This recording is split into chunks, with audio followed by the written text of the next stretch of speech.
Kongole to Team Kenya for topping the world in New York Marathon. Now, still staying local, and Jacob, I'll bring you to this. Nairobi is set to host major basketball championships. We are talking about the BAL, that's the Road to BAL, Basketball Africa League, and we are also hosting the Women's League.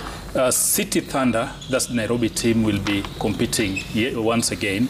And of course, women's team, we have KPA, which has been a very dominant force in women's basketball.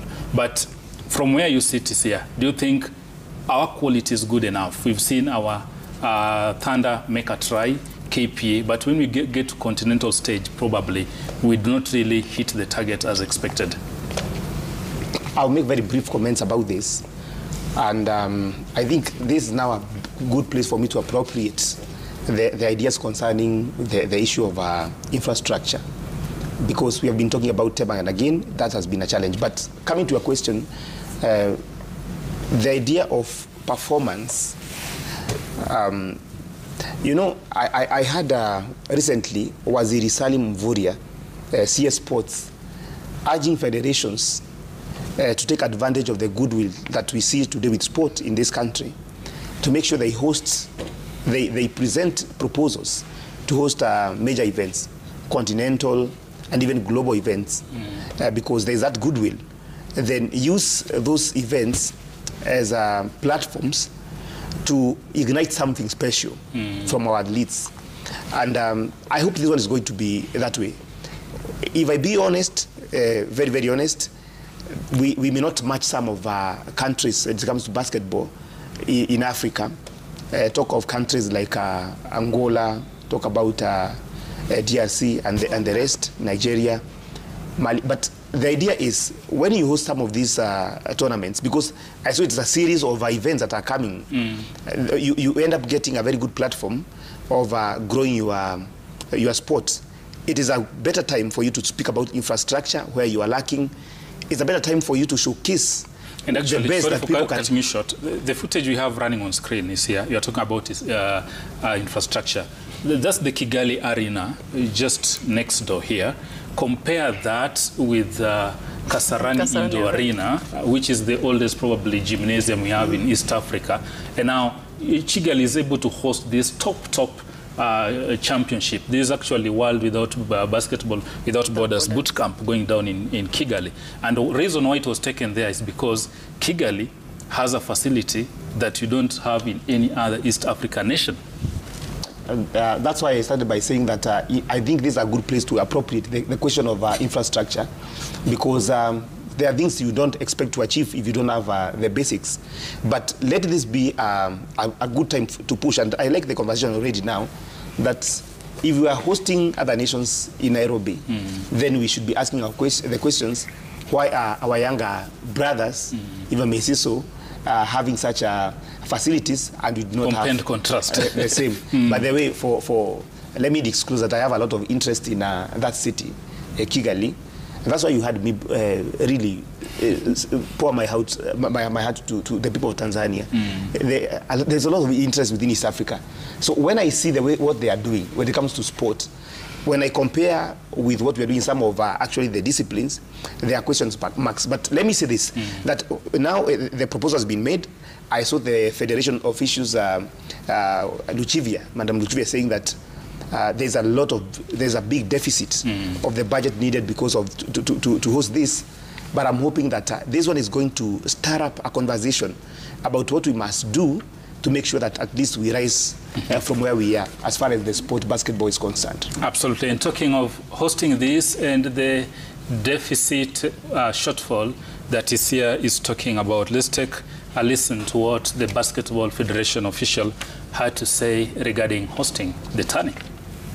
As Kenya Basketball Federation, we are very excited to have these two championships being hosted in Kenya, because this just affirms the fact that FIBA Africa has confidence in Kenya as a host, as well as a growing basketball hub. I think the example we're seeing today with Nairobi City Thunder is one that we're particularly proud to be part of.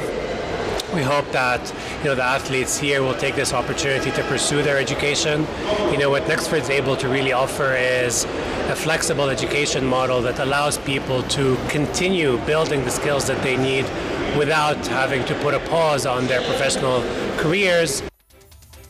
And Isia, I noticed here rather, but Tera, a different perspective. You've had the speaker there, and the last week we were talking about basketball. Nairobi City Thunder also inked a deal with Nexford University, if I got that right, based in the US. And this program will allow players from City Thunder probably to get education through scholarships. I don't know. What do you make of this? City has been making really big footprints in regional and local basketball. I think from the footage that I have consumed from Zita's production of City Thunder has shown me that it's a team that is really putting it up to ensure that they transform that basketball landscape altogether. Because look at those private facilities, because here we are talking about facilities, but look at the private facilities that they use, top-notch. But the blame will always go to the government, who is the biggest sponsor of sports in Kenya. Compare what I've seen at Nyayo and what I've seen in Rwanda. Both public facilities in Rwanda, I think, personally made possible by President Kagame. And in Kenya, at Nyayo National Stadium, it was, I think, built in 1983 by the late President Daniel Toroitich Arap Moi. And these are the things that Actually, none of us was born of this set, I dare say. These are the things that I usually put the challenge forth. Perhaps the government has responded by putting up Talanta Stadium, probably due to the pressure of hosting the 2027 AFCON. But Rwanda did it before. They did a Mahoro Stadium even without bidding for anything. I think this is the spirit that the government should be having. We are building Talanta Stadium because of AFCON 2027, but we have neglected basketball, the indoor facilities, and volleyball. Because are we waiting for something major to come up so that we can now start rushing to put up a facility? It's a challenge to the government. The Secretary General of Basketball Association has rightly put it. We are excited. We are hosting. We are excited. Africa believes in us. But after the excitement, what next? Where are you going to host the tournament? They have a deficit, yes. The deficit is because if we had an indoor arena and a camping facility, probably we could easily host, rather than taking the money to hotels and all that. Serious jurisdictions have that where you have a facility, you have a hotel, probably that is public, that will not be as expensive as putting up in a private facility. So probably what she's saying, we are excited, yes, we will host Africa, but again, going forward, we need to do serious investments to ensure that when we host, we comfortably do it. Is it the final word on this? Maybe in a minute. You cannot isolate me, and I'm a basketballer. Okay, go ahead then. I'm excited about hosting both competitions. But now you're taking credit. I thought you played football. Anyway. No. I'm a basketballer. I never played any football. I only play Yawaze. I'm not like Shitera, who did not score any goals, but he takes credit for being a footballer. No. Yes, I'm excited about the two events. In BAL, last time, in May, was it in May? Thunder equally featured. They represented Kenya.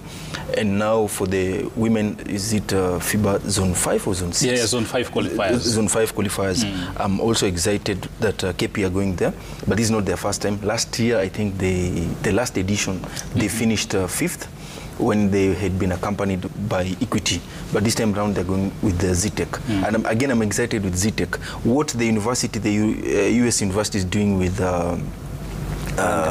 Thunder is what the female version, which is being done here with ZTEC. ZTEC is equally doing so. It is dishing out scholarships to potential basketballers and in many other sports. So it is good that we mention what ZTEC is doing and where they have now reached. They're equally going to, and Strathmore, they're equally going to represent the country, and I wish them the very best. For Thunder, for the facilities, I'm really hoping that DCP party has not requested to host one of his delegates meeting in the Kasarani Arena, so that it can be free to host. It will be given out because it's a commercial. I really hope. Minister of Sport, actually. BAL, I think it's a good opportunity for players to come and expose their talent, because BAL came to bridge the break the bridge that you have to play in Africa to be the best, so that you get a scholarship to go to the US to play this. But this one, your talent is exposed everywhere, in the whole Africa. So it's a good thing coming to Kenya, which is a very good thing. And Thunder have been doing very well, even signing players even from the United States, just playing for them here in the Kenyans League. So I'm seeing them doing better today, because last year was their first time actually participating into this. But again, they had, of course, they learned lessons from what happened. But again, I know they're going to do very well. And it being hosted in Nairobi, and all of us will be there cheering. The man who seated there and cheering, we'll give them support. We'll give them support and we'll be there. I hope Swila will not sleep. We'll go with you. Swila will sleep. There's one of them. He'll sleep. For sure. Basketball. But rugby will not. Very quickly, there's an athlete, a basketballer, who has just texted and telling us, actually, near stadium, the court is leaking. It's leaking. I know it's not in a good state. It's deplorable condition. That she hopes within the very real space remaining, even Kasarani is not in good condition. And that is an embarrassment. Absolutely. Nyayo, despite renovation, is still in an appalling state that we have. In fact, the renovation is not complete, because even the stadium, we have to move on. The designer's view that was given, Nyayo is missing a canopy. Are we seeing the same story within the football stadium, whereby everyone used to come to do renovation, alafu wanasema it is past, and then when the FIFA people come and they say that you have to go back and do this. And do it. I think it's the same thing we're going to my only worry, no, guys, let's move on. Hold it. The risk of being sanctioned. Yes. If we do not host. Wakili, hold that thought. We'll tie it up with Harambee Starlets. Okay. And of course,